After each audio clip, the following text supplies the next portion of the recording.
એવું શું કરું કે હંમેશા ઠાકોરજી પાસે રહી શકું? તેમણે ગોસ્વામીજીને પૂછ્યું.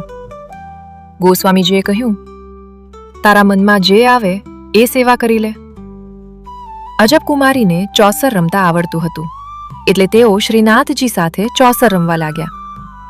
તેઓ પોતાની ચાલ પણ પોતે ચલાવતા અને ઠાકોરજીની ચાલ પણ પોતે જ ચલાવતા. પરંતુ અંતમાં હંમેશા ઠાકોરજીને જીતાડતા, પોતે હારી જતા. જ્યારે ઠાકોરજી જીતતા ત્યારે તેમના વિગ્રહના ચહેરા પર મધુર સ્મિત પ્રગટ થતું. શરૂઆતમાં આ સ્મિત માત્ર અજબ કુમારીને જ દેખાતું, પછી ધીમે ધીમે બધાને દેખાવા લાગ્યું. ઘણી વખત એવું બનતું કે જ્યારે ઠાકોરજી હારવાના હોય ત્યારે તેમના શરીર પરથી પસીનો ઝરવા લાગતો, પણ અજબ કુમારી તત્કાળ તેમને જીતાડતા. આ રમત નહોતી, આ તો પ્રેમની લીલા હતી. એક દિવસ મેવાડથી સંદેશ આવ્યો, રાજકુમારી, હવે પરત ફરવું પડશે. અજબ કુમારી બોલ્યા, જતા પહેલા એક વખત વધુ રમું. એ દિવસે તેમના મનમાં એક અલગ જ ભાવ આવ્યો. તેમણે વિચાર્યું, આજે હું ઠાકોરજીને નહીં જીતાડું. આજે તેઓ એવી ચાલો ચાલતા કે શ્રીનાથજી સતત હારતા ગયા.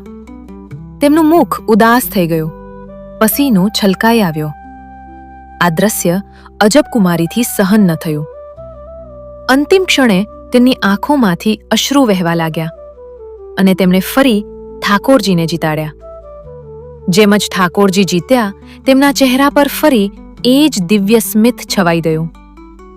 અજબ કુમારી ઊભા થયા અને કહ્યું, આજે હું જઈ રહી છું. એ જ ક્ષણે શ્રીનાથજીએ તેમનો હાથ પકડી લીધો. બોલ્યા, હું તારી ભક્તિથી, તારા પ્રેમથી પ્રસન્ન છું. માગ, તને શું જોઈએ? અજબ કુમારી કંપતી અવાજે બોલ્યા, જો ખરેખર કંઈ આપવું હોય તો મેવાડ આવી જાઓ, જેથી હું જીવનભર તમારા દર્શન કરી શકું. અને કહે છે, ભક્તિના પ્રેમથી બંધાઈને શ્રીનાથજી મેવાડ આવી ગયા. જો તમને લાગે કે ભગવાન પ્રેમ જુએ છે તો લાઈક કરો, સબસ્ક્રાઇબ કરો અને કમેન્ટમાં ભક્તિ લખજો.